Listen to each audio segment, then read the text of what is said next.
Então, vamos lá. Fechando os nossos olhos, pedindo à espiritualidade que inspire o Elahá, que ele possa nos trazer boas sintonias, bom direcionamento, porque nós sabemos que essa tarefa, palestra, é importante para começar o processo de educação dos espíritos dentro de uma casa espírita. Que nós possamos absorver essas informações, essas orientações, com muito amor, com muito carinho e com muita gratidão. Pai nosso que estás nos céus, santificado seja o vosso nome, venha a nós o vosso reino, seja feita a vossa vontade, assim na terra como em todo o universo. O pão nosso de cada dia nos dai hoje, perdoai as nossas dívidas na medida em que perdoamos os nossos devedores. Não nos deixeis cair em novas tentações, mas livrai-nos de todo mal, que assim seja. Boa tarefa a todos. Obrigado, Adelva. Muito bem. Bom, como nós temos muitas pessoas novas, né, na sala, nós vamos tirar aqui 5 minutinhos para apresentar o que é o projeto, né? Que reunião é essa que o pessoal de São Bernardo, de São Paulo, estão fazendo às 7 horas da manhã. Então, a gente precisa só dar uma passadinha, explicar, e em seguida a gente passa a palavra para o Jorge começar o trabalho, tá bom? Muito bem. Então, o projeto Centro Espírita, ele começou logo no ano da pandemia, ele já está aí com mais de 3 anos, e ele iniciou com um objetivo de refletir, de repensar a casa espírita, não no sentido de fazer uma revolução ou transformar a casa espírita em algo totalmente diferente, mas no sentido de avaliar os processos que acontecem na casa, os serviços que a casa oferece e a dinâmica de trabalho, né, as atividades. E isso é interessante porque não é comum você ter um fórum, um espaço onde sistematicamente a gente discute a casa espírita. Então, os dirigentes daqui da cidade, então, são dirigentes de várias casas espíritas, aí depois abrimos para o ABC, para São Paulo, e até pessoas de outros países entram, às vezes, aqui no projeto, e eles podem dar a sua contribuição. A ideia do projeto, né, apenas em casos especiais como hoje, nós fazemos uma reunião totalmente expositiva, quando a gente chama um orador convidado. Mas a ideia do projeto é um fórum de discussão onde todos nós damos a contribuição. Existe uma equipe que planeja o dia, estuda muitos temas, mas a missão dessa equipe não é expor, é colocar perguntas que mobilizem a reflexão e o debate. E é claro que tenha uma sustentação doutrinária, né, e da própria vivência, para poder as discussões serem ricas. Né? Então, é muito interessante. O projeto ele consegue sustentar um número de participantes na ordem de 50 a 60 participantes semanalmente, às 7 da manhã, o que, durante 3 anos, manter isso realmente é uma coisa bem inédita para mim, dentro do movimento espírita, que a gente vê os grupos de estudo sempre diminuindo, e, ao contrário, esse grupo ele cresce todo ano. Né? Então, por exemplo, hoje, daqui a pouco, esse número de 64 deve crescer, porque as pessoas vão chegando ao longo do trabalho. Muito bem. Então, o objetivo do projeto é refletindo sobre a própria casa espírita, e aí você, que é de uma casa, consegue ouvir a experiência de outro companheiro de outra casa, o que é muito rico. Esse projeto, para esse ano, nós temos aqui alguns pilares de discussão. Quais são os eixos temáticos que nós vamos navegar nas discussões? Então, quais são eles? Educação espírita e caridade no centro espírita vai ser um eixo temático. Por quê? Porque a educação espírita, sem a doutrina espírita, não existe centro espírita. E a maneira como a gente leva o conhecimento espírita, a forma de abordar, a forma de conduzir os estudos, tem muita influência depois na própria evolução da casa, no desenvolvimento das tarefas da casa. É muito interessante o foco na questão doutrinária, mas também nos métodos, né, de ensino. Também a caridade no centro espírita, a gente vê, né, as duas asas, sabedoria e do amor. Então, a casa espírita ela precisa trabalhar também o exercício da caridade, estimular isso, ter processos e serviços que estimulem a caridade. E a gente tem reflexões sobre isso. Outro pilar, saúde mental e espiritismo, esse é relativamente novo para a gente, porque os problemas de saúde mental estão atingindo a sociedade, o mundo, de uma maneira avassaladora, e a Casa Espírita precisa refletir sobre como pode servir melhor nesse tema da saúde mental, né? É bem interessante. Outro tema também importante, outro eixo temático é liderança e equipe espírita. Como a gente conduz as equipes, como é que a gente conduz uma reunião, como a gente torna o grupo motivado, né, pelas relações de convivência, de fraternidade, de estímulo, mas também de energia, de firmeza em relação a algumas posições importantes. Então, são discussões interessantes. E o outro pilar é o centro espírita mesmo, com todas as suas atividades. Como é que funciona uma reunião mediúnica? Como é que deve ser isso ou aquilo? O passe? Como é que é feito numa casa ou na outra? Por que assim? E aqui não existe certo nem errado. Existe uma sustentação doutrinária e cada um vai filtrar aquilo que acha, né, o mais interessante. Obviamente, a equipe vai se esforçar para trazer material doutrinário que dê base para tudo isso, porém, fica a critério de cada um, como é no movimento espírita, né, a liberdade de agir. Por fim, a gente mostra aqui um exemplo de como isso se transforma em termos de reuniões, né? Então, por exemplo, na semana que vem, nós iniciamos o pilar Educação Espírita e Caridade no Centro Espírita, mas nós vamos dar um passo para trás aqui falando do Centro Espírita e a vida futura, o propósito do Centro Espírita, onde a gente identifica essa missão de levar a educação espiritual para as pessoas na Terra, né? A natureza, o DNA do Centro Espírita é fantástico, ele tem simplesmente uma das melhores funções, né, dentro de uma instituição no nosso planeta, que é despertar o ser para a questão da educação espiritual. Então, essa é a discussão que vai iniciar na primeira semana de março, e aqui vocês vão ver que as semanas são divididas pelos eixos. Então, na semana 1, nós temos educação espírita e caridade no Centro Espírita. Em março é um tema, em abril já é outro, vai falar sobre a caridade. O que é caridade verdadeira e como aplicá-la no Centro Espírita. A gente vê tantas situações, né, casos que a gente pode discutir sobre, puxa, como é que a gente está aplicando essa caridade, a maneira como a gente faz, né, a beneficência, e por aí vai.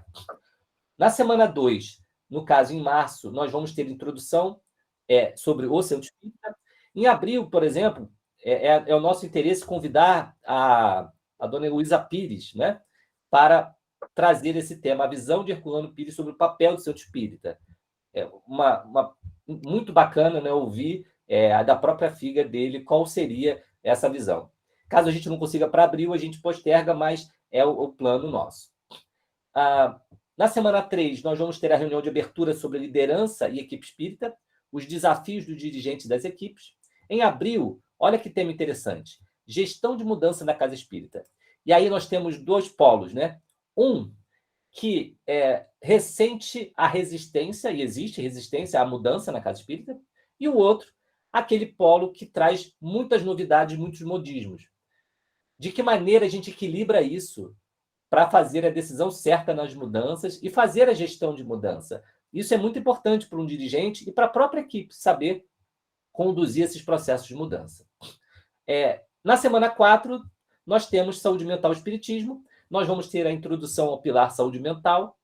Em abril, um tema bem interessante, os sãos não precisam de médico, né? E aí a gente faz uma reflexão sobre as pessoas que chegam no centro espírita em condições diversas e a maneira como a casa recebe essas pessoas, né? A gente sensibiliza para que um espírito de compreensão, de tolerância, de paciência ao receber as pessoas, mas aí vai ser o debate do dia.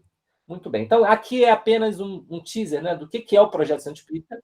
Mais uma vez, ele não é um projeto de exposição, é um projeto de discussão. As equipes que se formam, são mais de 20 companheiros na equipe, eles têm aí a missão de trazer as perguntas que a gente fala, a pergunta de $1 milhão, aquela pergunta que faz a reflexão muito bacana, que faz a gente sair daqui realmente trazendo valor. Muito bem. Hoje nós temos uma exposição diferente, porque é um orador convidado, e a gente faz isso de tempos em tempos no projeto. E nós temos a presença aqui do nosso querido Jorge Alahá, que todos, acho que a maioria aqui deve conhecer, e já está bem conhecido no movimento pelas palestras. A gente ouve muito as palestras do Jorge Alahá através do YouTube, né? E ficamos encantados com o conhecimento e a didática dele. Por isso, o tema de hoje para ele é muito interessante, que se chama Montagem de Palestras, e ele vai trazer a experiência dele, de como ele constrói, e isso vai ser importante para cada um aqui que também está envolvido com os estudos espíritas, né? Ter uma didática, ter um método, ou pelo menos uma inspiração de como realizar a preparação de suas palestras. Então, a gente aqui passa a palavra para o Jorge, e desde já, muito agradecido a todos aí a presença. Jorge, muito bem-vindo, a palavra é sua. Obrigado, bom dia para todos. Prazer muito grande poder retornar a esse local de estudo. E quero dar o meu bom dia muito especial aí para o Paulo Witter, que está chegando. Nós temos hoje um tempo de 2 horas para conversar sobre como que a gente elabora, monta palestras. Eu recolhi aqui algumas informações, vamos ver se a gente consegue jogar esse material nesse tempo. Todo mundo sabe que as obras de André Luiz, elas começam com uma palestra, né? Eu tenho sempre aqueles instrutores que fazem umas falas logo no começo, e eu resolvi tomar hoje um trecho do livro Libertação, que tem uma palestra de uma liderança espiritual que é feita logo no comecinho da obra. Eu vou ler só um trecho da palestra dele. A palestra dessa liderança diz assim: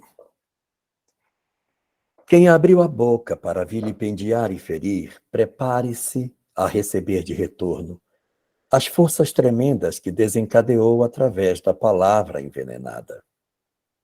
Quem abrigou a calúnia, suportará os gênios infelizes aos quais confiou os ouvidos. Quem desviou a visão para o ódio e para a desordem, descubra agora novas energias para contemplar os resultados do desequilíbrio a que se consagrou espontaneamente. Quem utilizou as mãos em sementeiras de malícia, discórdia, inveja, ciúme e perturbação deliberada, organize resistência para a colheita dos espinhos. Quem centralizou os sentidos no abuso das faculdades sagradas, espere doravante necessidades enlouquecedoras, porque as paixões envilecentes mantidas pela alma no corpo físico explodem aqui, no mundo espiritual, dolorosas e arrasadoras. A represa, por longo tempo, guarda micróbios e monstros, segregados à distância do curso tranquilo das águas. Todavia, chega o momento em que a tempestade ou a decadência surpreendem a obra vigorosa de alvenaria e as formas repelentes libertadas se espalham e crescem em toda a extensão da corrente. Seguidores do vício, tremei. Condenados por vós mesmos, conservais a mente prisioneira das mais baixas forças da vida, à maneira do batráquio, encarcerado no visco do pântano, ao qual se habituou no transcurso dos séculos. Esse discurso está colocado na página 68 e 69 da obra Libertação. É uma fala muito típica dentro das instituições espíritas, quando se vai fazer uma palestra que trata do tema central do que ele está abordando, que é lei de causa e efeito. Muitos de nós, quando vamos às instituições espíritas, podemos surpreender palestras com esse conteúdo, com esse raciocínio, apresentando essa lógica de fala. Mas eu quero informar a todos, no começo da nossa conversa de hoje, que essa palestra que eu peguei, dessa liderança espírita, é uma palestra de um livro, Líder das Trevas. Quem está fazendo a palestra é Gregório. O que significa que quando nós pregamos doutrina espírita no escopo do texto que nós estávamos lendo, nós não estamos a serviço da doutrina espírita. Nós estamos a serviço do mal. Porque o objetivo da doutrina espírita não é amedrontar as pessoas.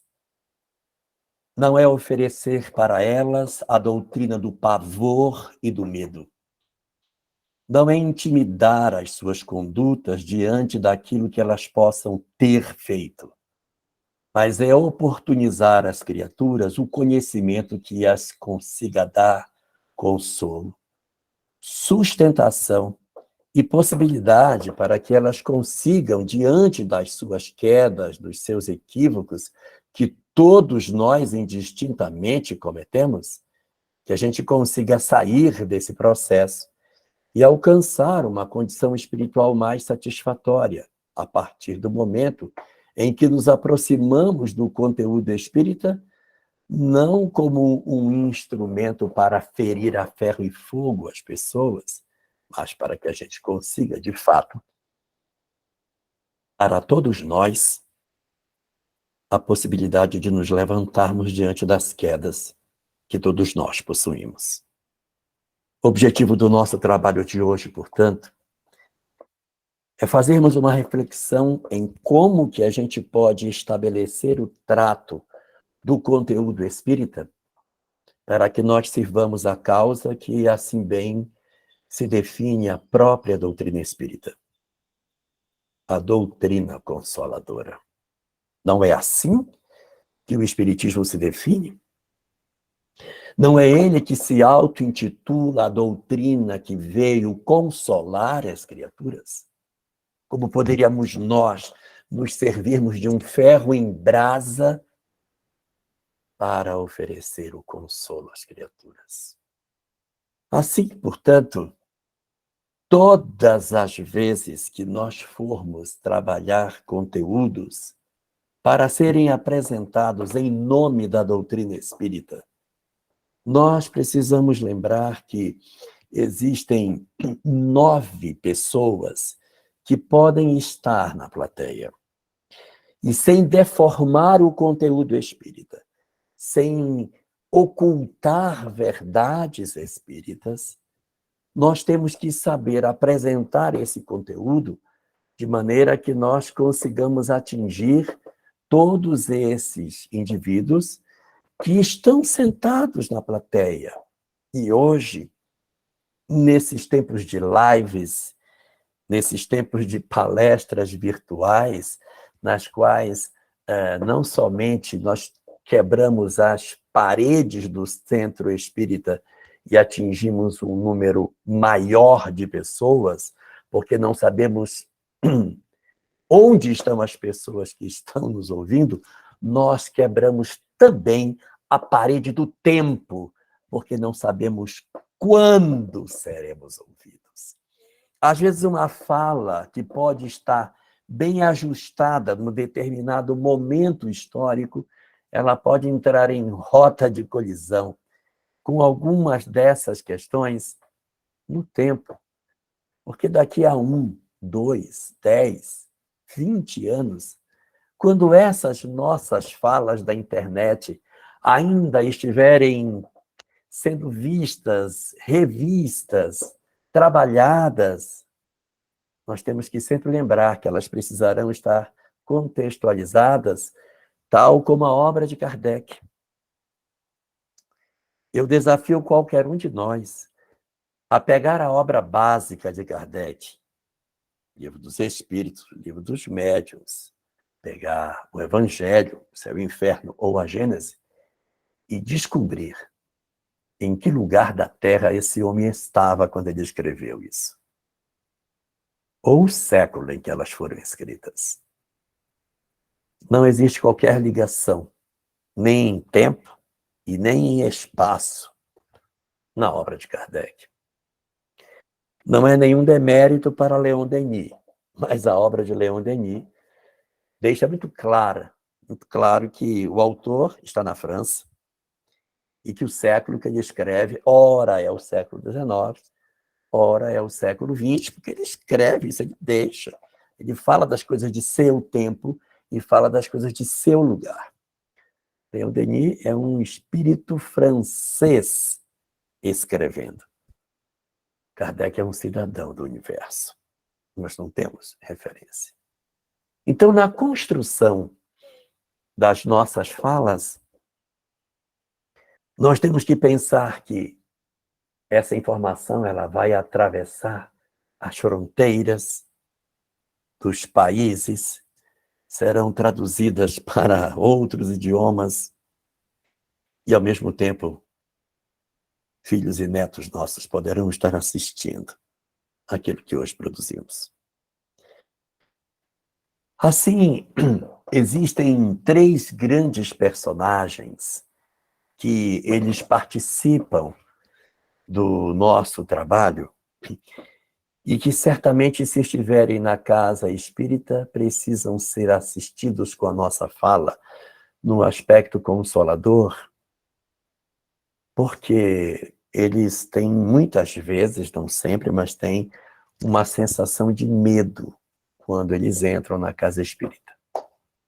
Esses são o iniciante apavorado, que não sabe o que está acontecendo, a pessoa que chegou na casa espírita e não tem nenhum conhecimento sobre o que está ocorrendo. Então, esse iniciante apavorado, a gente tem que saber lidar os conteúdos para não trazer para ele informações que possam, de repente, até assustá-lo. Embora a gente não tenha em doutrina espírita nada que seja hierarquia de saberes, degraus de conhecimento que as pessoas têm que galgar para poder chegar a um determinado conteúdo, mas existem certas questões que são mais próprias de serem trabalhadas em grupos de estudo e não em palestra.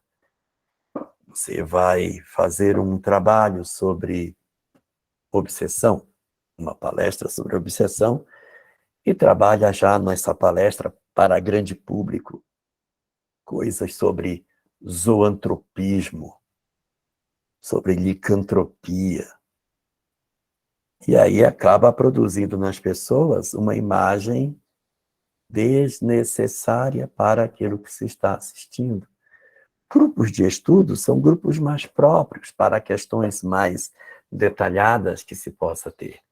Então, quando a gente vai falar, tem que sempre lembrar que alguém que está nos ouvindo pode ser uma pessoa iniciante, que ainda não sabe das coisas que a doutrina espírita possui em sua profundidade.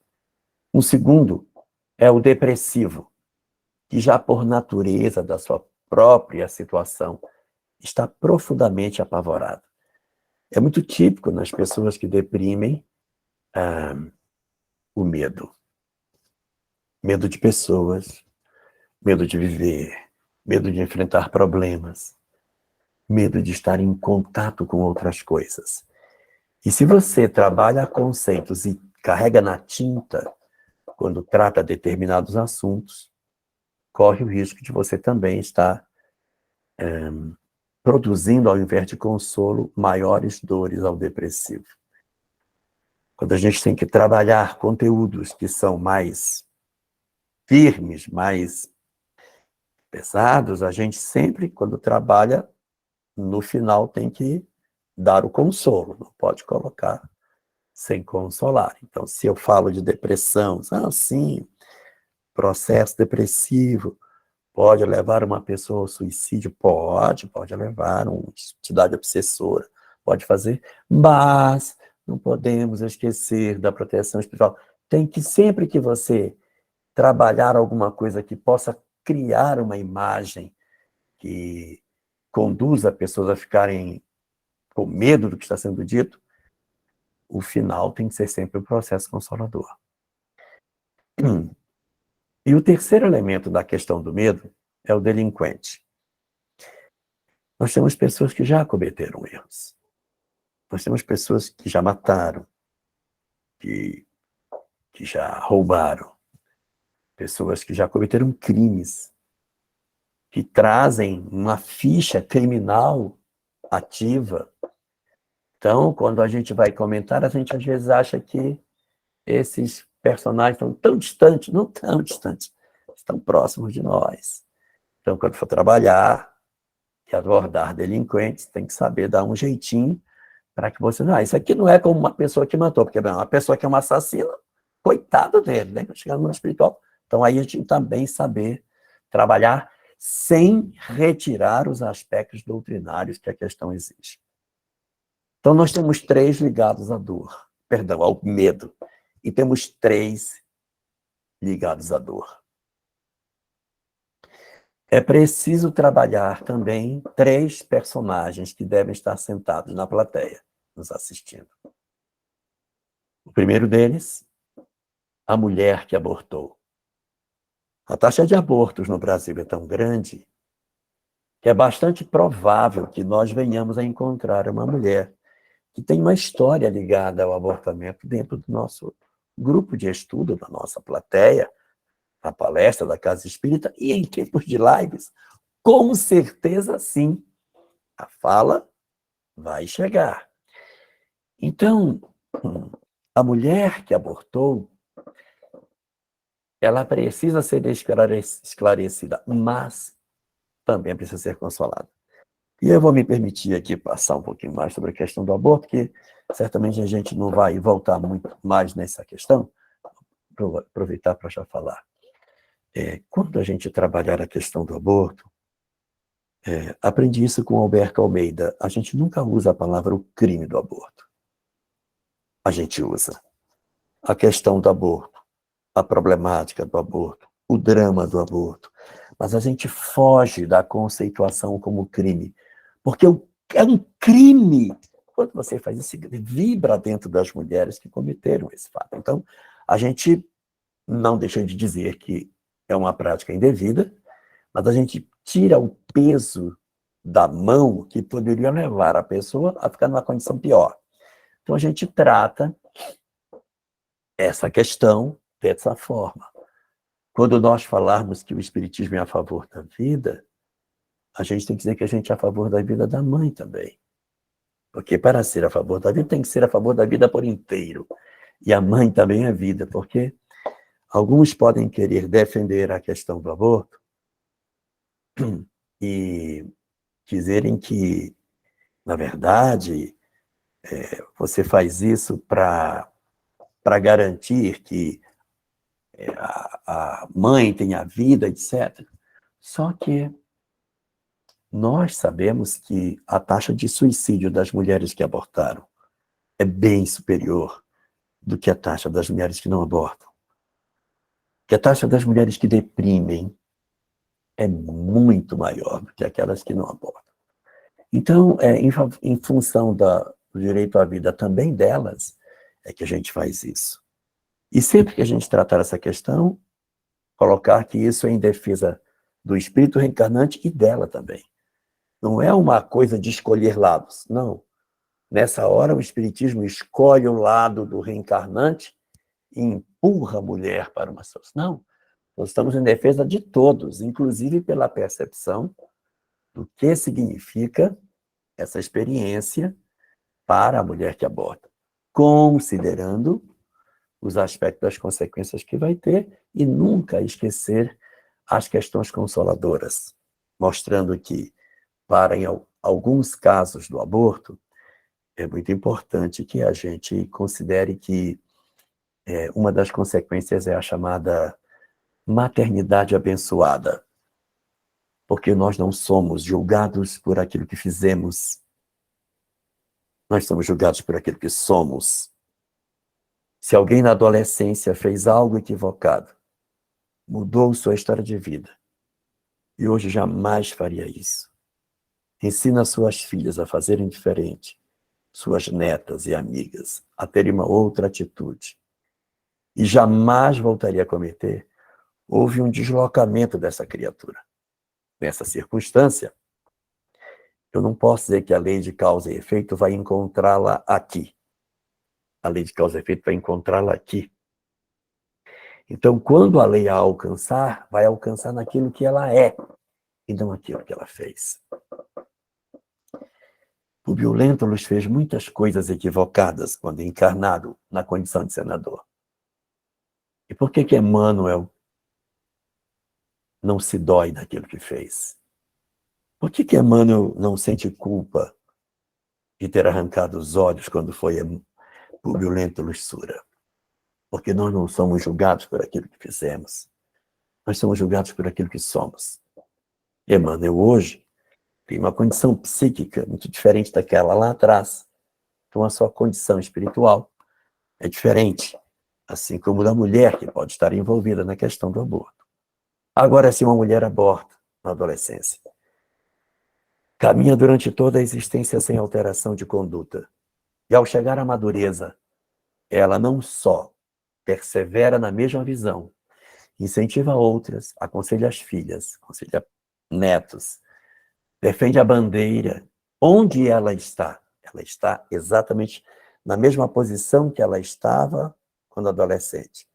Quando a lei a alcançar, a lei precisará de determinados instrumentos para que possa dar a ela uma nova visão daquilo que seja a vida.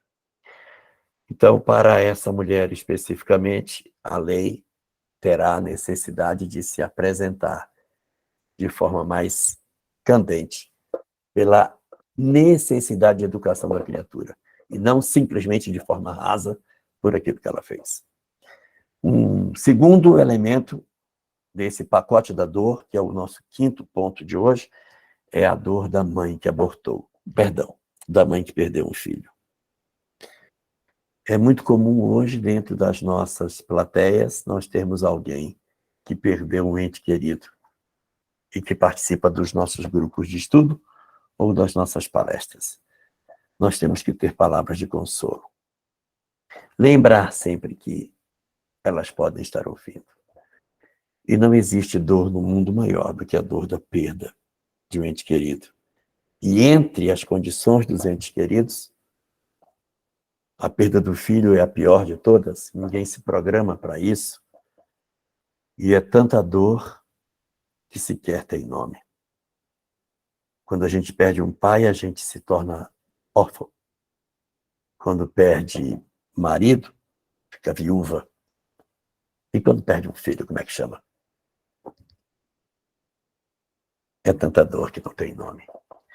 Elas também precisam de uma atenção especial. Sempre que possível, tocar que eles vivem. Tocar que eles não perderam o amor por nós. Que os reencontros estão selados na manhã. Terceiro personagem desse segundo bloco da questão da dor é a mãe do suicida. As religiões têm uma tendência muito grande de considerarem os suicidas como almas impenitentes. O judaísmo reserva um lugar no cemitério específico para suicidas. Ele não é enterrado junto com as pessoas. Os cemitérios judaicos são enterrados em ordem. Se você entrar no cemitério judeu, você localiza uma sepultura rapidinho pela data de falecimento da pessoa. As mulheres estão à esquerda, os homens à direita. Aí você sai andando, olhando a data do sepultamento aqui. Está tudo em ordem. Você vai sepultando as pessoas na sequência. Não é facinho de achar. Suicida, não. Tem um pórtico, um arco. O rabino se vira para o fundo do arco, roda uma machadinha e solta. Aonde a machadinha cair, é aqui que enterra. É fora de ordem, fora de tudo. Isso não tem remissão. Serão almas muito sofredoras no mundo espiritual. É claro que, como o judaísmo é reencarnacionista, ele vai ter lá a solução dele. Mas eles tratam de maneira muito dura a questão do suicídio. Assim também o cristianismo. O cristianismo também pega pesado com os suicidas. As almas suicidas encomendadas. Quer que eu fale mais alto? Posso falar um pouquinho mais alto? Não precisa? O volume está bom para a gente. Talvez o som dela esteja baixo. É o ajuste no computador. Mas tudo bem. Caminha como você puder aí. Tá Obrigado. bom. Então, em algumas correntes do cristianismo, principalmente o cristianismo fundamentalista, que é o cristianismo calçado na Bíblia, o cristianismo ele também tem uma boa parte da sua expressão que considera os suicidas como almas irreversivelmente perdidas. Imagina para uma mãe ouvir isso. Então ela procura as portas e onde ela bate, muito frequentemente, ela é muito amargamente recebida. E se esta é a doutrina consoladora, e se nós temos, não estou exagerando, se nós temos a melhor proposta de entendimento de como as criaturas vão se encaminhar para o processo de reequilíbrio emocional após a morte, se nós temos a mais completa descrição do mundo espiritual, e se nós temos uma farta literatura que nos mostra a questão do que ocorre com o suicídio, por que não oferecer isso? Não é oferecer do suicídio todas as informações dolorosas que a obra Memórias de um Suicida, por exemplo, nos oferece. Mas é não esquecer de oferecer a parte consoladora. Porque às vezes o pessoal carrega tanto na tinta do começo que só sobra 1 minuto para dizer, bom, mas isso aí depois vai passar, tá? Mas ele carrega 40 minutos de cruz na costa das pessoas. Não se faz isso com ninguém. Não se faz isso. A gente evita ao máximo provocar nas pessoas ainda mais dor. Então, o que fazemos? Contamos o que temos que dizer? Contamos. E sempre que dizemos o que diz, mas isso é regra já, isso não é um absoluto. Acontece e não acontece. Tem uns que sim, tem uns que não. Isso aqui tem uns que sim, tem uns que não. Isso é possível, isso é possível. Agora, o que a gente tem certeza é que eles vão se recuperar. Então, isso é preciso ser dito para que a gente não deixe de esclarecer, mas, pelo amor de Deus, console. Porque já chega uma mulher que tem o dissabor de enterrar um filho, que já é uma dor superlativa. A porta enganosa do suicídio, meu pai, ela fica ainda muito mais desesperada, porque onde ela vai encontrar consolação? Por isso, a necessidade de nós oferecermos a informação de que não só o livro Memória de um Suicida, que é uma obra muito boa, mas é muito extensa, não é assim uma obra muito recomendável para quem perdeu. Pessoas que perderam o filho têm dificuldade de ler. Tem dificuldade de ler. Você dá, olha, eu perdi meu filho, o que eu faço? Olha, pegue o Evangelho segundo o Espiritismo, vá ler. Ela não vai ler, gente. Quando ela abrir aquele negócio ali, ela diz, eu lá quero saber de Moisés, dos 10 mandamentos ali, quero saber do meu filho. Então, a gente, para trabalhar pessoas que desencarnar, que perderam um parente, o melhor instrumento é a conversa. E se tiver que dar, tem que ser textos curtinhos, coisa mais simples, mais consoladora, que vá ajudando as pessoas a se adaptarem. Então, esse sexto elemento é muito importante. Um próximo que a gente tem, que já não é mais nem do medo nem da dor, é a questão do respeito. Eu vou tratar os três juntos, que os três juntos são tudo a mesma coisa, eu só separei para que a gente lembre. Um é o ateu, o outro é o católico e o outro é o protestante. Nós nunca podemos fazer uma palestra para atacar a religião dos outros. Se nós tivermos que fazer alusão à Igreja Católica, o que é plenamente razoável, porque nós temos muitos pontos de doutrina que vão atravessar a história da Igreja Católica, a gente tenta usar umas estratégias. A gente diz assim, a religião dominante da época, a religião da época, o cristianismo da época. A gente vai trabalhando dentro dessa leitura. Se a gente precisa se referir expressamente à Igreja Católica, a gente diz assim, a Igreja Católica, que não é a de hoje, que não tem nada a ver com a igreja do Papa Francisco, do padre Fábio de Mello, dos padres de hoje. É uma outra proposta que, na verdade, traz o mesmo rótulo, mas não é a mesma mensagem. Então, você tenta colocar isso. Se, de repente, você fala de violências, de coisas que a igreja cometeu durante o período medieval, você usa instrumentos inclusivos do tipo assim. E nós, nesse período, cometemos uma série de crimes. Nós, está dito nós promovemos a Inquisição, porque nós fizemos. Não joga assim, porque eles fizeram, como se nós fôssemos almas santas. A gente se inclui nessas citações, e quando a gente está trabalhando essas questões sobre equívocos do passado, se você quiser dar um reforço, você ainda pode dar, dizendo assim, olha, a gente fica bem à vontade para falar sobre essas questões da Idade Média, porque nós não estamos falando de outras pessoas. Nós estamos falando de nós mesmos, por isso nós estamos aqui. Então, a gente usa esses instrumentos para sair daquela posição em que você tem uma pessoa na plateia que é católica. Imagina você, a muito custo, levou sua mãe para assistir uma palestra no Centro Espírita, ela não gosta de ir, mas ela foi hoje. Aí chega lá, você tratora a palestra, atacando as religiões, falando de uma série de coisas que podem até ser verdade, mas não nos compete julgar ninguém. E como diz André Luiz no livro Agenda Cristã, o mal não merece comentário em tempo algum. Então a gente não vai ficar pesando a mão em cima da religião dos outros. A mesma coisa a gente faz com a igreja protestante. A gente não baixa a mão em cima. Não ridiculariza, não chama de pessoas que são exploradoras, porque existem tantos pastores maravilhosos, tantas pessoas lindas, tantas pessoas movidas por uma fé sincera, pessoas que transformaram as suas vidas. Aí você pega todo mundo e enfia no mesmo saco e você se arranha. E depois as pessoas vão fazer um recorte da sua fala. Vão dizer, olha o que esse louco estava falando. Por quê? Porque você estava atacando a religião dos outros. Não se ataca a religião de ninguém. Não se desconsidera a fé das pessoas. Porque tem um pessoal por aí. Já assisti você utilizar a palavra excessos. Eu nem vi o final do que estava escrito, mas tudo bem.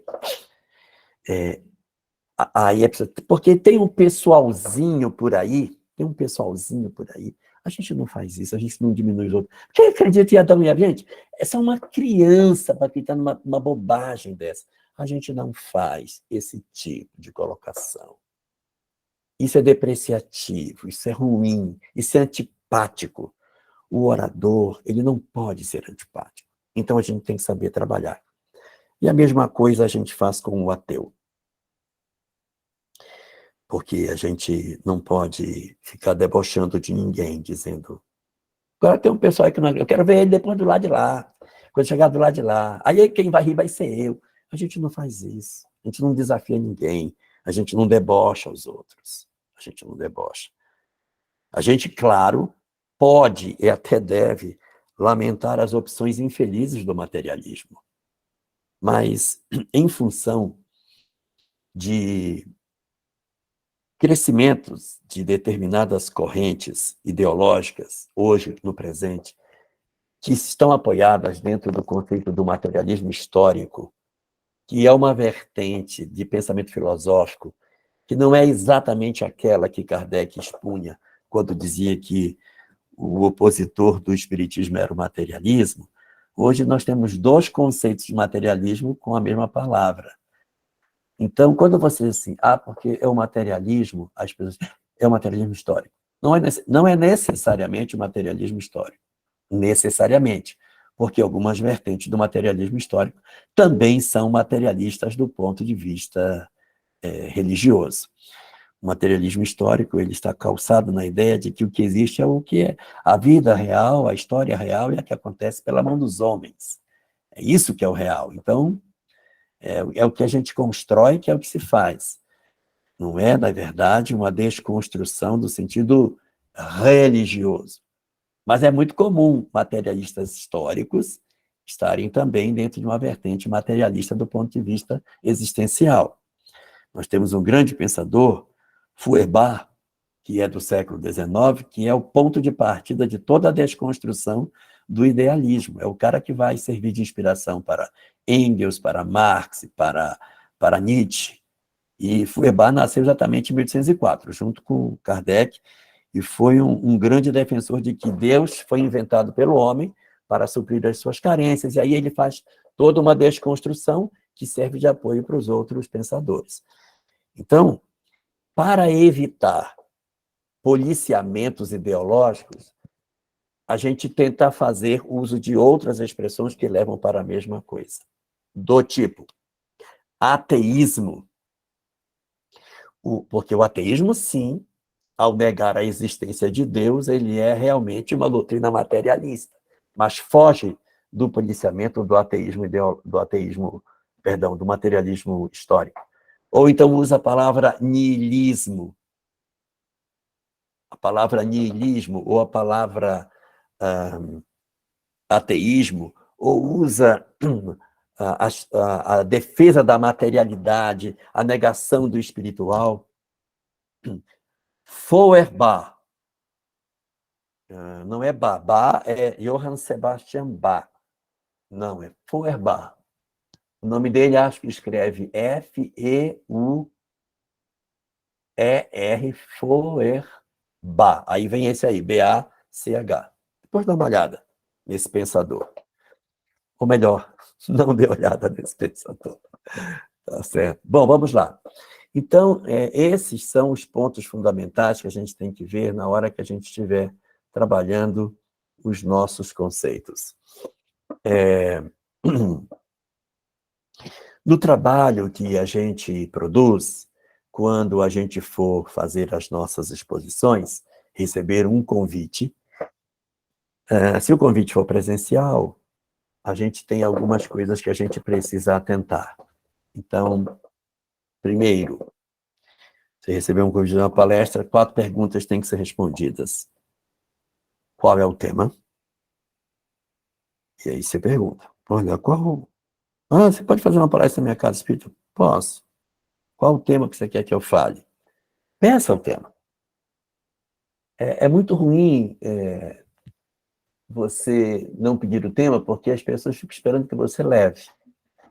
Então, se você puder pedir o tema, passa o tema. Se você tem mais segurança, se você tem um leque maior de temas que você domina, você pergunta. Tá, vocês estão estudando o quê? Você quer que leve qual tema? Para a pessoa poder ajudar você a dizer. Se você tem pouca experiência, não falou muito, você pode levar um tema, aí você diz, olha, já se adianta, eu tenho algumas palestras que eu tenho falado sobre isso. Agrada esses temas? Agrada, pronto, então eu levo esse. Já é um tema que você já está mais ambientado, para você não ficar muito nervoso. Então, a gente tenta fazer isso. Se, ao contrário, a pessoa diz assim, não, escolhe lá um tema e traz. Isso é uma arapuca miserável. Nunca diga assim, tá bom, depois eu penso aí um tema e eu levo lá. Nunca faça surpresa. Por 2 razões. Primeira, você pode repetir o tema da semana anterior. Uma pessoa foi, levou a parábola do bom samaritano. Na semana seguinte, vai você e leva a mesma parábola, a pessoa. Então, vocês, não, eu vou levar um tema. Aí, o que vocês estão estudando? Me mostra aí qual é o tema para eu poder escolher. Aí você olha o que eles estão vendo para se programar. E um segundo risco é você levar o seu mesmo tema. Como você tem um elenco já pronto, você vai e leva o mesmo assunto 2 vezes. Aí vai no mesmo lugar, levando sempre o mesmo conteúdo. Pergunta número 2, que a gente também tem que fazer quando vai, é quando que vai ser, pegar local, pegar data. Quando você confirmar com a pessoa, confirma dia da semana também. Aí quando ela disser, é na quarta-feira, aí você pergunta dia 15, porque esse é um cheque de paridade que a gente faz. A gente pergunta que dia da semana. Mas eu já te disse que é o dia tal, só pode ser domingo. Então tá, beleza. Porque as pessoas, às vezes, elas erram. E elas não dão dia 24, aí você chega lá, que era quarta, não é quinta. Aí você tem colisão. Então pergunte sempre, dia e dia da semana. Horário também. Nesse tempo de live, cuidado com fuso. Tem muito fuso diferente. Tanto para o pessoal aí de fora do Brasil é uma dificuldade, porque eles têm um fuso completamente diferente. Os Estados Unidos, então, chega a ter até 6 horas de diferença. Então tem que ter uma habilidade danada para poder se organizar. E aí eu aconselho para quem faz lives para fora do Brasil, que escolha um fuso. Eu escolho o fuso de Brasília. Embora eu seja de Porto Velho, eu uso o fuso de Brasília. Porque se eu for usar o fuso de Porto Velho, toda hora está traduzindo para as pessoas. Então eu uso logo o fuso de Brasília, converso como se estivesse no fuso de Brasília e pronto. Tá tudo certo. Ah, tá, 9 horas, tá certo. Mas para mim é 8. E aí a gente vai se organizando. Cuidado com data e hora. Local também é muito importante. Endereço correto e, evidentemente, para os sites, a mesma coisa. Tenha sempre mais de um telefone de contato para endereço, porque se você se perder, você tem para quem recorrer. Hoje está bem mais fácil, com o celular a gente se acha melhor. Mas no passado, eu já cheguei a perder palestra local, porque o endereço não estava correto, e eu rodei e não consegui achar. E uma última das 4, além de o que falar, quando falar e onde falar, é para quem falar. A gente também tem a necessidade de saber a faixa etária, porque se o público é jovem é uma coisa, se o público é adulto, a didática é outra. O número de pessoas vai interferir até na largura dos gestos. Auditórios menores, gestos mais contidos. Auditórios maiores, os gestos têm que ser mais largos, se não tiver telão atrás de você. Se tiver um telão, o gesto pode ser um gesto contido, porque as pessoas nem olham para você aqui. Elas olham para o telão e acompanham você na tela grande. Então, dá para você reduzir a largueza dos gestos que você produz. Mas é muito importante saber faixa etária, quantidade de pessoas, para que você possa administrar volume de fala, e essa quantidade de pessoas também, o uso de técnica que você vai usar, se um álbum seriado, tempo de fala. Sim, o tempo de fala também é muito importante, Paulo. Até acabei passando, quando eu falei de data, hora, não falei de tempo de fala, é verdade. Vou voltar. Já volto. Aí, se é um álbum seriado, se você vai usar um retroprojetor, perdão, um projetor de slides, se você vai ter alguma coisa de recurso para você utilizar, então o meu público é importante. E o grau de conhecimento que esse público tem. O livro de oratória, tem livros bons de oratória, não necessariamente espírita, mas tem uns bons livros de oratória, que dizem para você medir o conteúdo do público, você usa uma coisa que é chamada em oratória de humor fino. E você joga uma coisa que é como se fosse uma espécie de uma piada velada e observa se as pessoas capturam o que você disse. Aí, se as pessoas reagirem positivamente ao que você disse, aí, bom, eles têm esse conteúdo, então eu posso aprofundar. Você pode, por exemplo, dizer assim, a nossa condição, um exemplo, nossa condição de conhecimento das coisas da Terra nem sempre são suficientes para o mundo espiritual, né? Você pode ser, de repente, um médico do lado de cá e chegar no mundo espiritual, vai ter que limpar vômito, né? E aí, da maneira como as pessoas reagirem, se conhece a obra de André Luiz, aí dá para aprofundar. Se ninguém reagiu, ninguém pareceu pegar o que você disse, aí você vai baixando o conteúdo. Então, você usa algumas sondas que você joga para saber até onde aquele público tem conhecimento, para não ficar nem muito raso, nem profundo demais, que ninguém possa entender. E voltando aí ao ponto que o Paulo me lembrou, a questão do tempo de exposição, era para ter comentado e não comentei, o tempo de exposição também é uma coisa fundamental, né? E muitas pessoas, elas acham que o tempo de exposição é dado para servir de... Exatamente, Ana Laura, o público, ele te devolve com aceno de cabeça. Então, a gente, na verdade, quando fala, a gente vai comentar isso daqui a pouco, ver se dá para eu chegar lá. A gente, quando fala, a gente procura ler o auditório, e a gente escolhe algumas pessoas do auditório para serem os dinamizadores do trabalho. Então, há pessoas que assistem a palestra balançando a cabeça o tempo todo, sinalizando, vivendo o tema. Então, é esses que você usa para dosar, se está muito claro, se está muito baixo, se eles se desinteressam. Então, você usa. O único cuidado é que essas pessoas, elas têm a tendência de capturar a nossa visão. E aí você fica, quando não se dá conta, dando aula só para eles, falando só para aquela pessoa, fazendo uma palestra só para ela. Então, você tem que ter uma disciplina de pegar a validação dele, mas o olhar não pode se prender. Mas eles são terríveis para sequestrar a nossa atenção.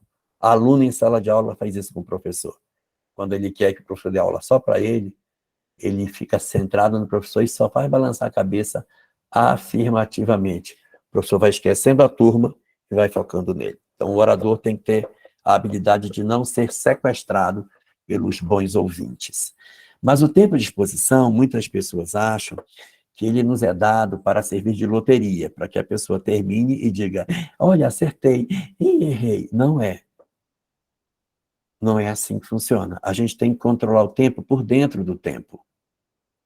A gente controla o tempo por dentro do tempo. Qual é o tempo que eu tenho? Ah, eu tenho esse tempo. Então, você tem que pegar o tempo e tem que dividir o tempo dentro do tempo que você tem. Os blocos de conteúdo. E você tem que fazer amarrações. Com 10 minutos, eu tenho que estar bem aqui. Com 20 minutos, eu tenho que estar bem aqui. Se eu não estiver aqui, eu estou atrasado. Porque ninguém controla o que disse. Já falo como lida com o branco. Ninguém controla o tempo depois que acaba. A gente controla o tempo enquanto está falando. A gente controla o tempo durante o período em que a gente está desenvolvendo o nosso conteúdo. Se eu for controlar o tempo quando acabou, gente, o tempo acabou, não falei ainda 10%, porque não dividiu a desgraça do tempo no tempo que devia dividir. Tinha que pegar e dizer, aqui vai ser isso, aqui vai ser isso, vai ser isso, vai ser isso, vai ser. Então, você tem que controlar por dentro.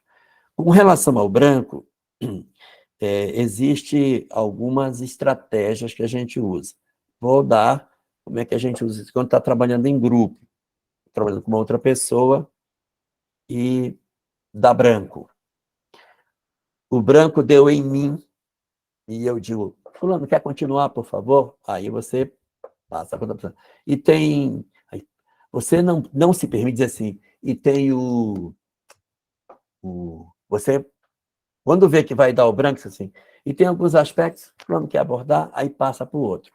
Se o branco deu no outro, por exemplo, você diz assim, nós temos dentro da literatura espírita,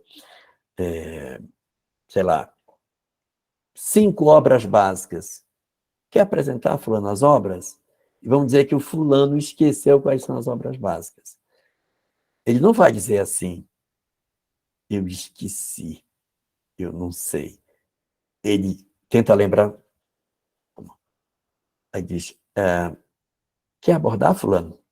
Pode abordar. Aí devolve para você. Aí você aborda. Entendeu? Então, assim, isso é uma forma que a gente tem quando a gente pensa, não, pode falar você, não, fique à vontade, pode falar. Você está falando, termine. Essa é uma estratégia. Quando a gente está... Eu vou já voltar na questão do controle do tempo. Quando a gente está falando e que dá um branco, e a gente está sozinho, depende muito do branco. Existem vezes que esse branco dá e a gente não precisa se preocupar com ele. Eu mesmo já vivi várias situações de branco com os 5 sentidos físicos. Olfato, paladar, tato, visão e sei lá mais qual o outro que está faltando, mas são os 5 sentidos. Então, você não precisa se preocupar em citar, porque Por exemplo, quais são os companheiros de Camilo no Memória de Suicida? Aí vamos lá. Aí você tem, aí é letra B, JJ, Mário Sobral e o próprio Camilo. Então é B, C, JJ, M. Belarmino, aí tem Camilo, João, Jerônimo e Mário Sobral. Então você usa algumas estratégias mnemônicas para fazer. Se você esquecer alguém, diz assim, fulano, fulano, e os outros estão lá no livro, né? Isso aí não é importante agora. Você minimiza o branco. Você não vai dizer assim, eu esqueci, meu Deus, eu esqueci a mamãe, eu esqueci. Não, esqueceu, esqueceu. Nós não somos perfeitos, ninguém é obrigado a ser perfeito numa exposição. Isso é uma grande bobagem. A gente tem o direito de errar, de tropeçar, de esquecer. A gente, quando fica nervoso, a gente não quer errar para não dar sinal de que está nervoso. Mas, às vezes, fica pior. Eu, uma vez, fui fazer uma palestra, vai fazer já uns quase 40 anos isso. Fui fazer uma palestra e, na hora que eu fui começar, bateu um vento e levou o meu papel para longe da mesa. O ventilador bateu e levou. Se fosse hoje, eu não teria o menor pudor de, com licença, sem meu papel, como é que eu vou falar? Está tudo aí dentro? Eu ia pegar o meu papel e botar de volta em cima da mesa para me orientar. Não, naquela época eu ainda era novo. Eu fiquei olhando o papel e disse, meu Deus, a mulher ainda vai pisar em cima. E ela pisou o meu papel todinho debaixo do pé dela. E eu não sabia mais o esquema, eu não sabia mais o conteúdo, e eu me atrapalhei todinho, para não querer mostrar que eu precisava do papel. Então, a gente não precisa, não é nenhum super-homem. Opa, peraí, volta isso aqui, que isso aqui é importante para mim, botar aqui de volta, colocar de volta. Então, quando acontece um branco, a gente não precisa se apavorar, porque isso aí o branco some de vez, aí que não lembra. A melhor estratégia é você tratar com naturalidade. Tem vezes que, mesmo você não lembrando, você se sai bem. Os romances de André Luiz, as obras de André Luiz que você tem Nosso Lar, e as outras obras que compõem a série daí do mundo, que são extraordinárias, né? Tem algumas que eu gosto muito, como O Brilho da Vida Eterna, e você puxada assim, pronto, para não ficar querendo mostrar que você tem conhecimento absurdo das coisas. Não precisa. Então, o branco, às vezes, até ajuda para uma comunicação mais coloquial nossa com as pessoas. Ele não pode ser considerado sempre como uma coisa irrecuperável, né? E é bem comum até de acontecer quando a gente está nervoso, ele tende a assumir, principalmente no começo da palestra. Primeiro período da palestra, logo no exórdio, é quando mais some aquilo que a gente pensa. Voltando à questão do tempo de exposição, ele não pode ser ultrapassado. O tempo de exposição, ele foi dado exatamente para que a gente faça. Gente, olha, eu não falei ainda em 10% do que eu queria, vamos continuar. Não se faz isso. As pessoas têm marido, têm casa, elas têm que ir embora. Você não pode oprimir as pessoas com essa circunstância. E aqui eu vou dar um problema de oratória para a gente resolver. Problema da literatura. Nós temos um evento, e o evento tem 2 palestras. Tem 2. Primeira, do primeiro horário, de 9 às 10, e tem uma segunda palestra que começa 10h30, vai até 11h30. Você é o segundo orador, você vai falar no segundo tempo. O primeiro orador se perdeu no tempo e invadiu o seu tempo e comeu 20 minutos do seu tempo. Você agora já está com 20 minutos comprometido. O que você faz? Você cumpre a sua programação e faz a 1 hora que você tem, ou você encurta para 40 minutos a sua fala? Qual seria a melhor opção? Reduzir. A ideia, o que a literatura diz, exatamente isso. Só que tem uma coisa antes, você conversa com a direção e diz, Como é que a gente vai fazer? Porque ele pode diminuir o intervalo, né? Por exemplo, se for um horário da noite, indiscutivelmente você tem que encurtar, porque você vai pegar um ônibus. Você não pode dizer assim, não, eu me programei para 1 hora e eu vou falar 1 hora. Aí você vai largar o pessoal 11h30 da noite pegar ônibus. Você não pode fazer isso. Então, o primeiro passo nosso é ir com a administração, com a coordenação do trabalho. Olha, pelo que eu estou vendo aí, ele vai ofender aqui o tempo. A gente pode reduzir o intervalo, fazer um intervalo de 10 minutos. Aí eu entro aqui. Ou se você precisar do intervalo, porque tem coisas importantes que seriam feitas nessa meia hora, então eu posso dar uma reduzida aqui. Aí eu dou uma reduzida. Mas seja você flexível para reduzir. Nunca diga, eu não vou reduzir. Eu não vou fazer. E quando acontece do cara falar o seu tema? De um simpósio, o seu assunto era aqui, o dele era aqui e o seu era aqui. E o cabra que falou antes de você falou do dele, mas ele se jogou para cima do seu e, consequentemente, esvaziou seu tema. O que você faz quando isso acontece? Quando isso acontecer, você faz o contrário do que ele fez. Você inicia no seu e entra no dele. E se ele passou por cima do dele, ele não abordou como deveria o tema que ele tem. Então, a gente, quando vai para simpósio é o tipo de evento onde todo mundo fala encadeado nas outras ideias. Então, no seminário, não. Cada um tem um tema que não tem conexão com o outro. No simpósio, B precisa de A, C precisa de A e B, D precisa de ABC, E precisa de ABCD. Os temas, eles vão num crescendo. É no simpósio que costuma acontecer mais essa invasão de conteúdos. Por mais que o administrador diga, olha, o teu tema é esse, é só o conceito, o mecanismo é ficar com fulano, o cara é surdo e entra no seu. Então, quando a gente vai para simpósio, é bom ter uma visão mais larga do tema, porque vão invadir seu tema. Se dividirem um tema todo esquartejado, não tenha dúvida, eles vão invadir, já vá para lá preparado para ser invadido. Então, você prepara já conteúdo dos outros temas. Deixa na algibeira lá. Porque na hora que começar, se o cara invadir, não, tudo bem, não tem problema não. Não tem problema. Eu falo um pouquinho do dele também. E aí você utiliza essa situação. Então, você avança para lá. E não comenta isso em público. Você não diz, bom, eu vou ter que abordar o tema do fulano, né? Porque ele tinha que abordar o dele, ele abordou o meu, então agora o que é que me resta?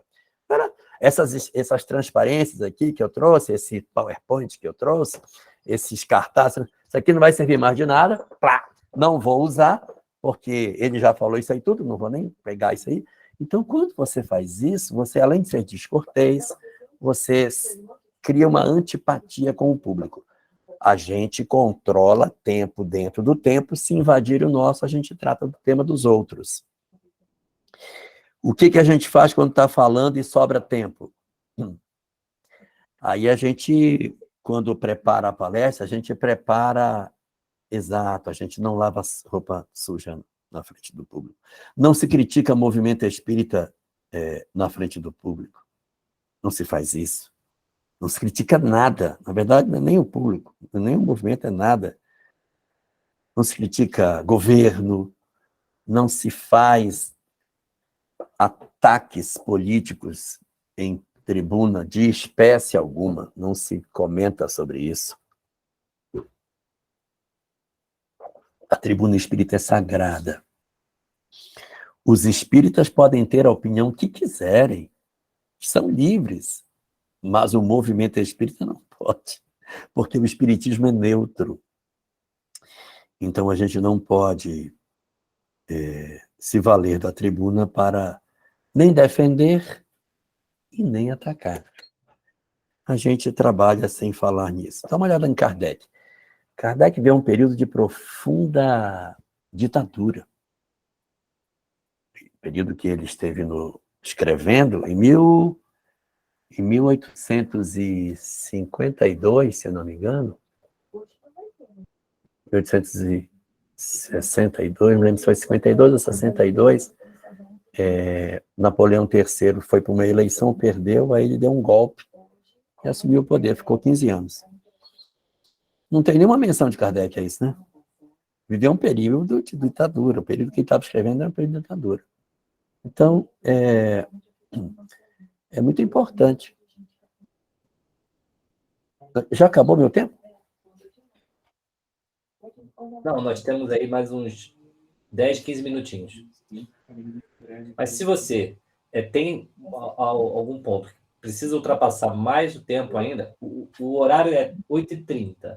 Se você precisar de mais 10 minutos, a gente pode... Eu vou passar para frente, porque eu quero deixar aqui o que eu acho que é importante de se dizer. Então, eu vou parar aqui e vou falar um pouco mais sobre a questão da montagem. Para montar palestras espíritas, nós temos que ter em mente que as nossas exposições, elas não são para brilhantismo acadêmico. Nós não fazemos palestras espíritas para a defesa de teses de doutorado. Não é. Posso até ser doutor. O objetivo de fazermos uma divulgação espírita, o objetivo de fazermos uma divulgação da mensagem espírita, é consolar as pessoas. Então, não dá para você fazer uma palestra espírita derramando um conhecimento acadêmico em cima das pessoas, como se ali fosse uma espécie de ponto de excelência de conhecimentos da Terra. E nem dos espíritos, assim. Não, porque a licantropia no processo de deformação perispiritual, aí ninguém está nem entendendo o que está falando. Então, a gente pode... então a gente não vai estudar isso. Não, estuda, tem grupo de estudo para isso. Bota lá no EAD, bota lá no ESD. Deixa o ERD, deixa o EAD cumprir esse papel de entrar no buraco do queijo para querer saber. Deixemos para o trabalho que a gente tem para fazer de palestra, o trabalho de consolação. Isso é importante ser feito. Agora, não pode arrancar e extirpar a ciência de dentro do conteúdo espírita. Ela tem que ter um lugar, mas ela não pode ocupar o tempo todo.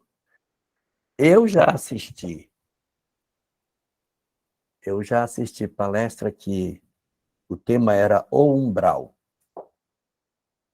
Ela começou no umbral, se passou no umbral e terminou no umbral, todo mundo no umbral. O tema era o umbral, então mandaram ver no umbral. Então, isso eu já assisti.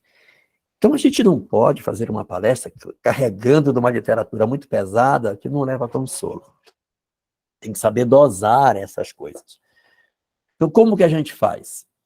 A gente também não pega uma palestra para trabalhar consolo durante uma hora que ninguém aguenta. Nem o público aguenta e nem você tem recurso para estar trabalhando aspectos consoladores o tempo todo. Não dá, ninguém aguenta. Se eu for fazer uma palestra sobre perdão, ninguém pode começar a palestra, olha, o perdão é importante, porque o perdão. Quando é 15 minutos, ninguém aguenta mais, tá todo mundo querendo ir embora, porque aquela coisa não vai sair dali. Não vai sair. Então, você tem que ter uma estratégia para trabalhar esse conteúdo para que ele consiga alcançar. Então, como a gente faz? Tudo que for mais intelectual vai para o começo. Tudo que for mais de raciocínio, bota no início. Tudo que levar para um aspecto que seja referente às reflexões, vai para o final. A gente não faz análises no final, no começo, as análises no final. Os judeus fazem isso muito bem. Muito bem. Eles dizem que a gente estuda o texto bíblico e só com 40 anos você está pronto para começar a estudar o aspecto parabólico dos textos. Olha o que eles fazem.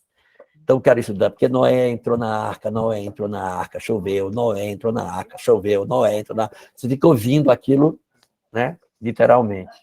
Depois você tem 40 anos, mas pois é, mas a chuva não é chuva. A chuva é chuva de lágrimas. A arca não é física. A arca é o arcabouço de proteção do ser humano. É a couraça que defende da chuva lá fora. E tem 3 camadas. A arca tinha 3 andares, o cérebro triuno de Calderaro. Então, você vai fazendo conexões parabólicas. E depois, quando você tem 80 anos, é que ele diz, agora é na hora de fazer o autoconhecimento. E que ele vai dizer assim, quem é você na chuva? Você é o cara que está lá fora? Você é o cara que está dentro? Você está em que andar da arca? Você é o animal? Você é o alimento ou você é o homem? Quem é você? Você é a pombinha que foi buscar o galho de oliveira? Ou foi o corvo que foi solto e não voltou para dar notícia? Então, essas coisas, o judaísmo faz muito bem. Só que ele dá 40 anos para cada coisa.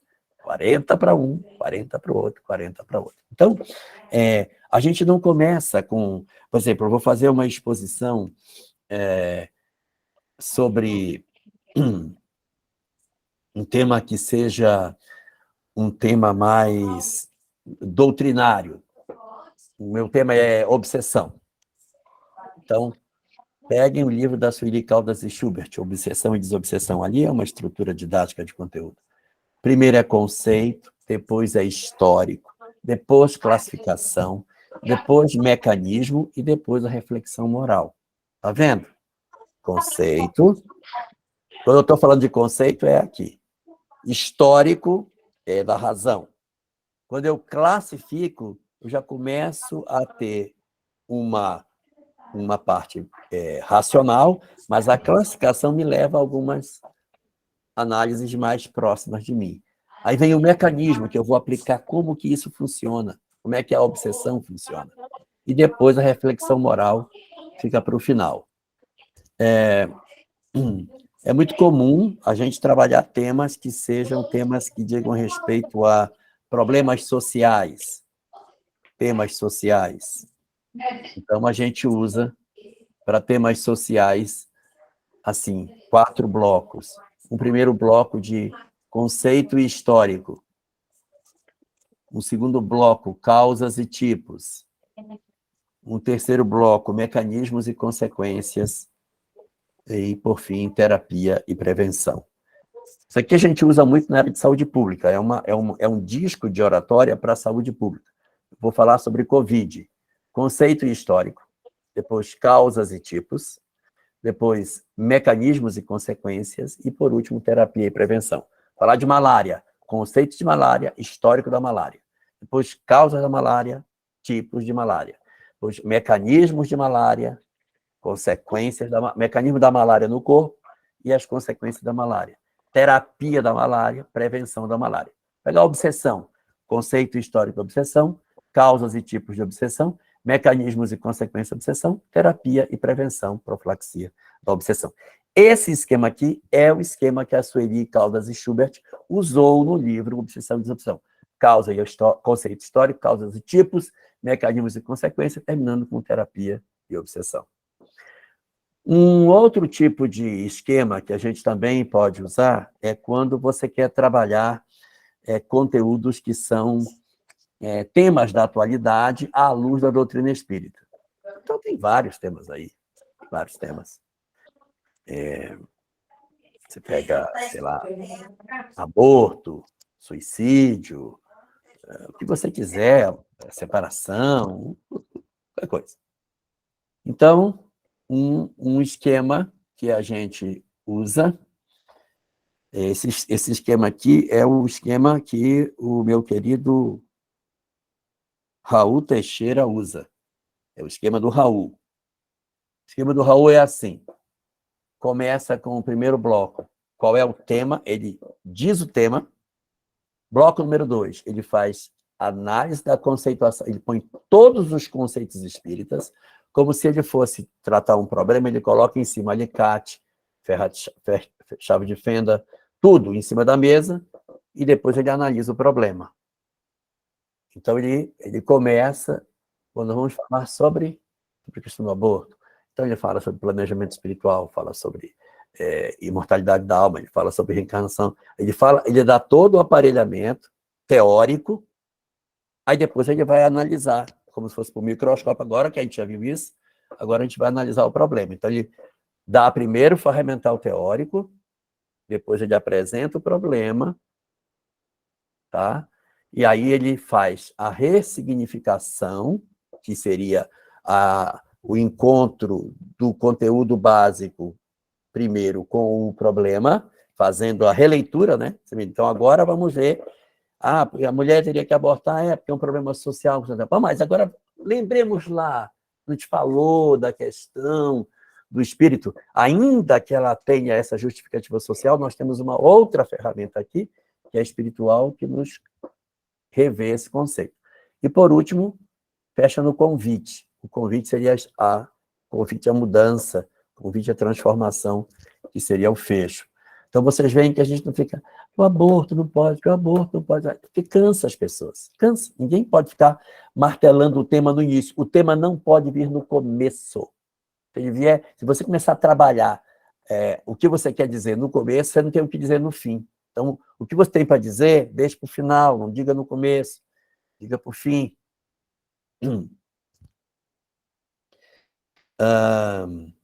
Um outro tipo de esquema que a gente usa quando trabalha assistência espiritual. Isso é um outro padrão. Eu tenho meia hora para fazer uma palestra de atendimento espiritual. Em meia hora, eu não vou conseguir fazer todas as argumentações. Então, a gente faz assim, por conta do horário, por conta do tempo. Você entra buscando a empatia do público. Você entra para que eles concordem com você. Então, você entra e diz assim, vida em família é muito difícil. É muito doloroso, é confusão com o marido, é problema com o filho. Então, você já entra no problema que a pessoa tem. Aí, depois de uns 5, 10 minutos, as pessoas estão todas assim. Porque você está só em casa. Quanta dificuldade que a gente tem, meu Deus. Nossa, que dificuldade. Então, você vai trabalhando essas dores de maneira que você vai refletindo com elas e pegando a empatia do grupo. Quando você sentir que o auditório está mais da metade balançando a cabeça, está na hora de mudar o discurso. Aí você diz, mas a doutrina espírita em nosso socorro nos diz. Aí aquilo que o Raul diz, que ele coloca primeiro, você põe agora e já vai tratando. Você põe o conceito e trata. Mas fala que existe, por isso que aquilo ali tem... Aí você remete a todos os problemas que você viu, iluminados pelo pensamento espírita que você pegou. Vocês estão me fazendo claro. Mas eu estava falando que tem problema com o pai, com o filho, com o marido, com não sei o que, tal. Aí você pega aqui, mas tem a reencarnação. Por isso que a gente tem que entender quando acontece isso. Aí pega o conceito da imortalidade. Por isso que a gente tem que entender. E aí vai trabalhando esse conteúdo de maneira que vai iluminando para trás. Aí tem a terceira parte, que como o tempo é curto, né? Aí você trata o problema, depois você dá os conceitos, que não podem ser muitos, para você poder atuar. Aí você faz toda uma reflexão para ele ressignificar a dor dele, para ele ressignificar o processo de... Minha família é um problema, enxergar de maneira diferente, né, para poder fazer. E aí, no final, aquele convite. Eu queria ainda apresentar dois tipos de palestras que existem. Uma é para passagens evangélicas. A gente, para fazer estudo de passagem evangélica, a gente faz assim, ó. A gente abre os evangelhos e procura em quais evangelhos tem. E lê os 4, para ver se não está. É fácil na internet achar se tem, se não tem. Lê os textos, seco, e vai procurando as diferenças e vai marcando as palavras que são diferentes, para você, se possível, conseguir fazer uma narrativa só. Mateus, Marcos e Lucas é muito fácil. João costuma ter uma narrativa toda torta. Mas A narrativa dos três, por serem chamados de evangelhos sinóticos, encaixa perfeitamente e dá para você fazer uma única narrativa. Inclusive, Lucas aqui usa a palavra tal. Inclusive, Marcos aqui usa a palavra tal. E aí você junta as narrativas. A primeira passada é uma passada, eu posso dizer que é uma passada simples. Depois você faz uma segunda passada, que é a passada metafórica.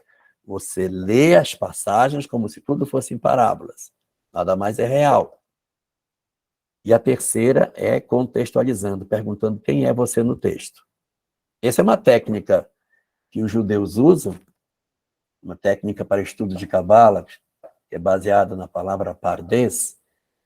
Então, a gente traz para cá, para dentro do nosso trabalho. Então, para passagens evangélicas, a gente costuma trabalhar dessa forma. Agora, a pior de todas, é você trabalhar temas que não tem pé e nem tem cabeça. Temas morais são os mais difíceis. O cara chega e fala assim, ó, dá uma palestra sobre paciência. Você faz uma palestra sobre paciência? Faz. Cara, fazer uma palestra sobre paciência é muito ruim. É muito ruim, você não sabe por onde começa. Não vou começar isso por onde, pelo amor de Deus. Nilma Mendes, eu adoraria poder deixar você falar, mas eu só tenho 3 minutos. O Voltermo não vai me dar mais nem um segundo. Mas vamos lá. Temas morais, a gente não tem como fazer, gente, é a maior dificuldade, é isso. Então, como que a gente faz? A gente tem que primeiro selecionar a bibliografia. Eu vou passar depois para vocês, deixa eu ver se eu consigo aqui pegar esse link e deixar para vocês depois usarem. Lá da minha federativa, aí, onde eu vou colocar aqui, vamos ver se eu acerto. Vai dar certo. Consultem depois esse site. Aí tem uma vasta literatura aberta por tema, para vocês pesquisarem quando quiserem um determinado assunto. Dá para achar muito, muito material aí. Então, a gente tem que primeiro selecionar a literatura. Seleciona tudo, vai lendo e vai anotando. Vai lendo e vai anotando. Ah, isso aqui é interessante. Vai lendo e vai anotando. Lendo o livro, anota num caderninho. Olha, esse pensamento é bom, esse pensamento é bom. Não organize, anote. Isso aqui é bom, isso aqui é bom, isso aqui é bom.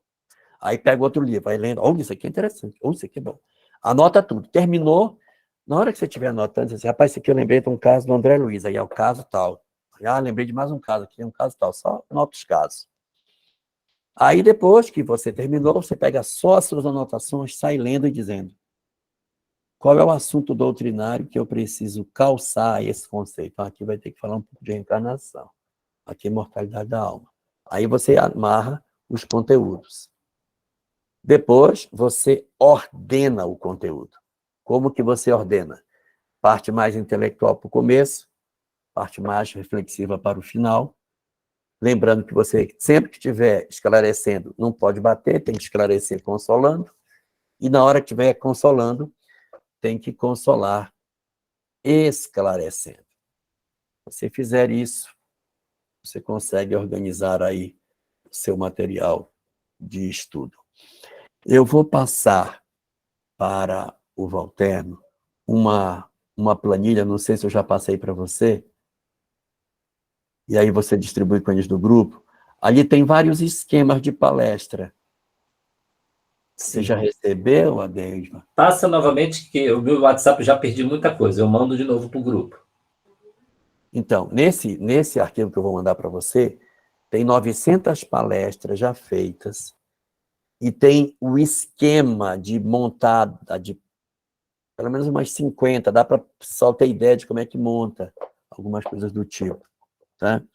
E vou montar junto com o manualzinho que ensina como é que usa esse material. Porque tem muita coisa ali que aperta no botão, vai para cá, aperta no botão, vai para lá. Então, tem muitos subprodutos lá dentro.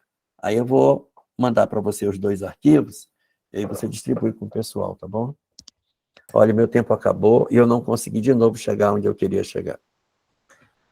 Jorge, primeiro, muito obrigado. Eu ainda queria separar aqui 10 minutos para a gente conversar. Eu percebi que o conteúdo que você tem é muito extenso.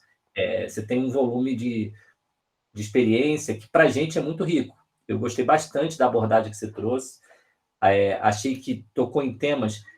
a gente hoje tem aqui elementos que são multiplicadores, né? Uma das pessoas do nosso grupo, a Denise, por exemplo, ela coordena um curso de expositores aqui na cidade, com bastante gente. Então, certamente, esse material que você trouxe, as reflexões que você trouxe, são inspiração e vão se multiplicar aqui na nossa cidade. E eu tenho certeza que nos demais companheiros que estão aqui, muitos também devem estar relacionados com a tarefa da exposição. Então, para a gente ver como foi importante esse trabalho de hoje, né? Eu fiquei com muita vontade de explorar alguns temas, e eu imagino que nossos companheiros aqui também, mas a gente não quis interferir para não atrapalhar sua linha de raciocínio. Quando você finaliza com aquele exemplo, né, das parábolas evangélicas, onde você traz aquele final, que para mim é o grande finale do estudo, né? Quem é você no texto? Quem é você no texto? Nós, hoje, no Projeto Centro Espírita, temos um foco muito grande na reflexão. É trazer o conteúdo para a nossa vivência, seja na casa espírita, seja na vivência pessoal. E a gente queria explorar mais isso, né, com você em alguma outra oportunidade. Mas, nesse momento, eu estou trazendo essa fala até para perguntar a você o que mais você tinha de interessante para trazer, para a gente montar um novo estudo para a próxima vez. Olha, eu tenho uma apresentação aqui que tem 47 slides. Eu estou no 17 e eu pulei uns 5. A gente põe montagem de palestras 2, ou você tem um subtítulo que você... Eu só quero que você me lembre que é 2. Que é para eu pegar da onde eu parei para frente. Legal. Tá, aí a gente... Aí eu me ajeito. Depois de abril, a gente vê lá para maio, se você tiver mais um sábado... Como esse horário é um horário pouco concorrido, por motivos óbvios, né, a gente pode até pensar numa coisa extensiva. Mas eu tenho uma notícia boa. Eu mandei o material para você aí. Material com as palestras já estão na sua mão. Vou compartilhar com todos. Oi? Vou compartilhar nos grupos, pode deixar. Pode compartilhar, mas eu quero dizer para você que o curso que você está querendo, ele já está gravado aí. Ele é um dos pontos aí. A partir da 869, são cursos de oratória. Que legal. E tem um aí que são os manualzinhos de como abrir, como ver os esquemas. Tem muita coisa aí nesse material. Nossa, acesso a vários subprodutos dessa planilha. Tenho certeza que o grupo aqui vai ficar muito feliz de receber tudo isso. Nós ficamos só do estudo, né? Ainda mais com o material todo. Se você quiser, eu lhe mando os slides.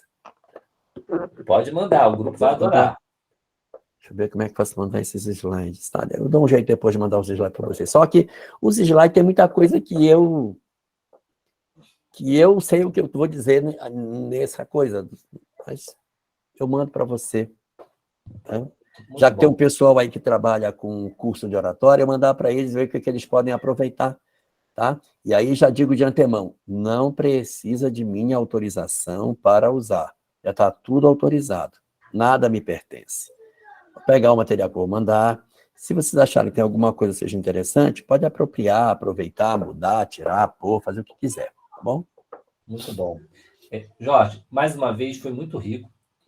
Tentando extrair aqui um sumário do que a gente vê de muito relevante e aderente à proposta do projeto, essa maneira de analisar a palestra, verificando que não é um palco para exibição de cultura, e ele tem objetivos claros para atender e consolar e orientar as pessoas. Toda essa maneira de abordar essa condução foi muito importante. A gente entende que é muito rico para os trabalhadores espíritas refletirem de como fazem a tarefa no centro espírita, como fazem uma palestra, por exemplo, né? Com que objetivo estão lá, por que estão lá, qual é a missão deles naquele momento que estão fazendo a palestra. E a sua experiência e a sua abordagem muito, muito bacana, muito importante para a gente. Eu não sei... bom, eu gostaria, amigos, de deixar outros companheiros se colocarem, falarem, mas se a gente fizer isso, o número de pessoas é elevado e o trabalho que ele fez mexeu com muita gente, a gente não vai sair daqui hoje, né? Mas eu abro aqui para umas 2 pessoas que quiserem dar uns agradecimentos ao Elahá, levanta a mão, aí eu chamo o nome, e aí podem se expressar para a gente também não ficar tão preso sem poder falar.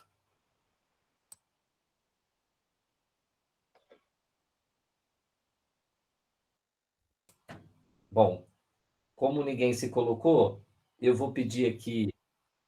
sim, tem uma pessoa.